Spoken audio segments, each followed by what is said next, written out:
As of now, ayan na po ang mga bunga ng bayabas natin.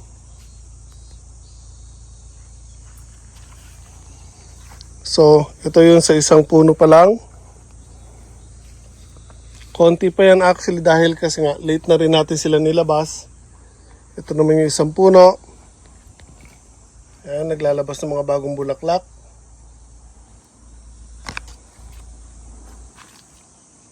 Yan, mayroon mga nakabukang bulaklak dito. Yan, bago. Ito isang bayabas na.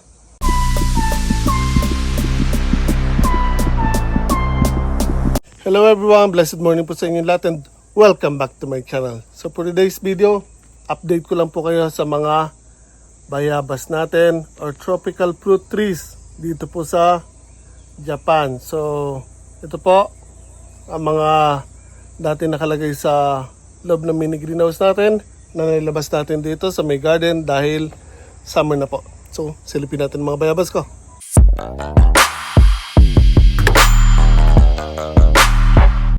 So tulad na nasabi ko guys, andito po tayo sa Japan. May alaga tayo mga bayabas at iba pa pong mga puno na tropical fruit trees. Meron tayong again bayabas, may papaya tayo, may avocado,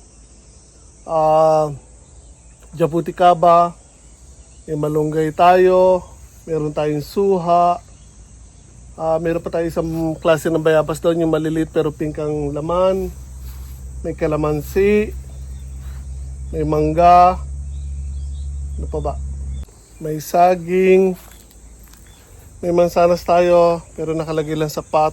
Gagawin kasi natin bonsai yon. Ilan yung mansanas natin dito. Pasok tayo sa loob ng mini greenhouse. Muna saglit ha. Ito meron pala tayo yung jujube. Pero ito po yung Taiwan jujube o yung malalaking klase ng jujube or super giant ang tawag nila. Pero meron po kasing yung Taiwanese jujube na green lang. Ito pong variety na to namumula. So para siyang mansanas pag lumaki. Again, ito pa yung isang bayabas natin. Ito yung pinaka-main na puno natin ng bayabas na nabili ko pa sa Okinawa, Japan nang nagpunta ako doon dati. May mga bunga yan. So, ayun, nasa bubong na, nakabunggo na or nakabangga na sa may bubungan. So, later puputulan natin yan. Pero bago na mag-winter yon, hayaan na muna natin yan na ganyan kasi may mga bunga po yan. So, again, yan po yung mangga natin. Bigyan natin ng sarili yung update. So meron din tayong acerola cherry pero never ko pa o hindi pa nailalagay sa malaking pot. Marami tayo actually dito na halaman pero lalagyan natin sila ng mga separate update. Ito nga pala yung sampalok ko na tinanim ko from seeds. Namatay po lahat ng mga kasama niya pero itong isang to nakasurvive. Ayan guys, may dahon na po ulit siya. So hopefully, magtuloy-tuloy siya and later on nilalagay natin yan sa mas malaking lalagyan. So, napakita ko sa inyo ang mga bayabas natin. So again guys, ito po yung mga bayabas natin. So kung makikita nyo, meron tayong 4 na plastic containers dyan. Pero all in all, 6 po yung bayabas ko na nakalagay sa plastic containers. 4 dito, isa sa harapan ng bahay. At yung isa nasa kaibigan kong Hapon, pinahiram ko. Later on, babawin ko yung pagdating ng November. Bago kasi mag-winter, kailangan ko sila may pasok ulit sa loob ng mini greenhouse or else mamamatay po sila. So, again, 6 na bayabas na nasa plastic container at isang main tree. So, as of now, ayan na po ang mga bunga ng bayabas natin.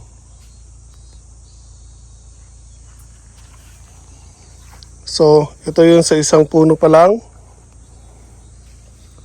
Konti pa yan actually dahil kasi nga late na rin natin sila nilabas. Ito naman yung isang puno. Ayan, naglalabas ng mga bagong bulaklak.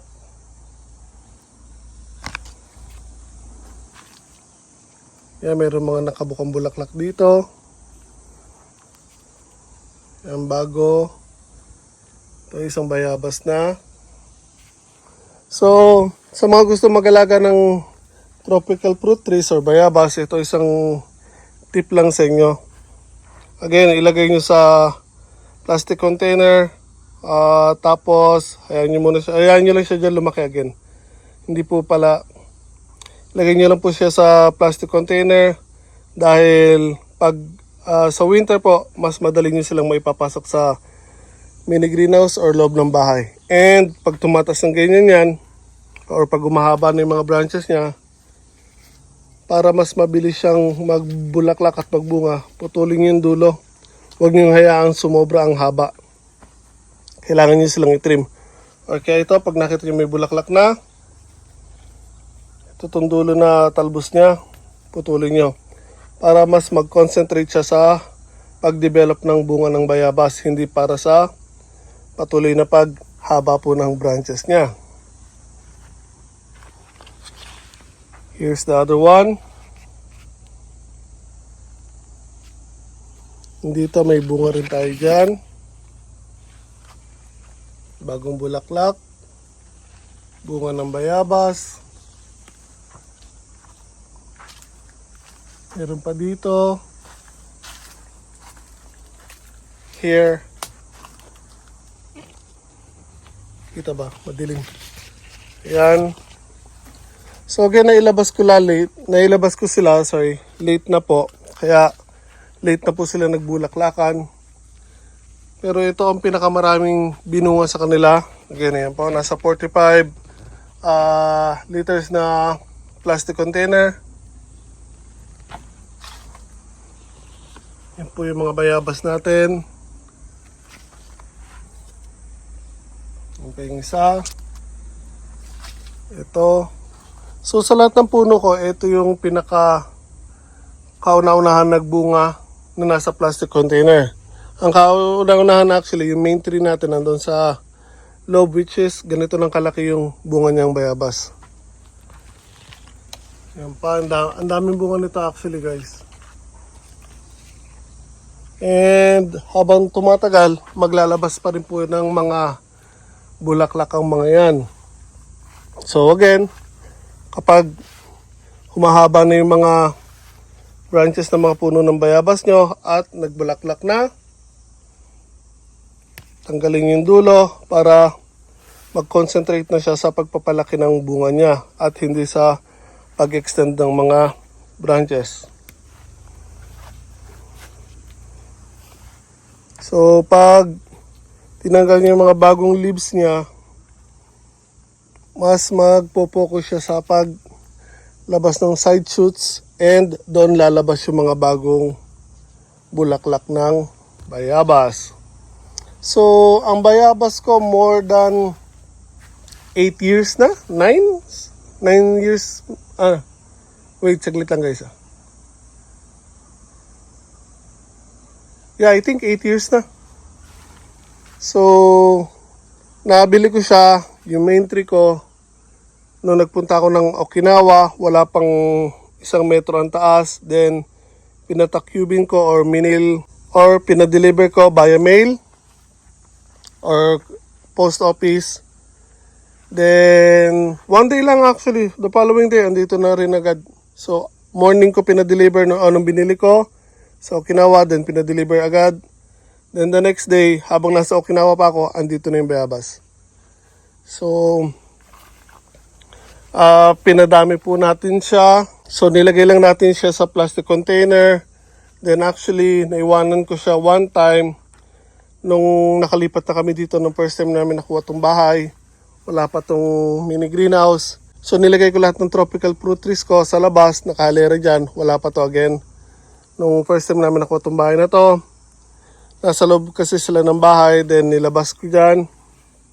Tapos, March yun, umuwi ako ng Pinas. Then, umulan ng yelo. So, lahat ng fruit trees ko nasa labas. Then, nag-snow po dito sa lugar ko. Karamihan sa kanila namatay. Yung bayabas ko, ano ba, ito yung bayabas. Totally namatay siya hanggang dito. So, nawalan na ako ng pag-asa pero hindi ko siya inalis sa plastic container. Then, biglang nagsibol. After 1 month siguro, nagsibol siya dito. Nabuhay pa yung ugat. So luckily, ayun. Tapos nung lumaki na yung sumibol sa kanya, hinayaan ko lang siya lumaki siguro mga up to here. Tapos nag-grafting na po ako or air layering, sorry. Nagpaugat na ako ng mga branches niya kaya pinarami ko ng pinarami. Marami na rin ako actually nabenta dati. And ilan din na rin yung namatay sa plastic container ko kasi nilabas ko ng maaga yung iba. Hindi nila kinaya kasi nga minsan dito hanggang April umuulan po ng snow. Kahit mainit na po yon, bigla na lang pong mabagsak ang snow and yung mga tropical fruit trees po apektado. So, again, ayan po. So, lumalaki siya ng ganitong kalaki. Parang hugi sayote siya, guys. Ayan. So, ang laman nito, makapal po. Tapos, ang seeds niya, andito lang sa part na to, sa dulo lang. Tapos, konti lang. Tapos, puro flesh na siya or laman.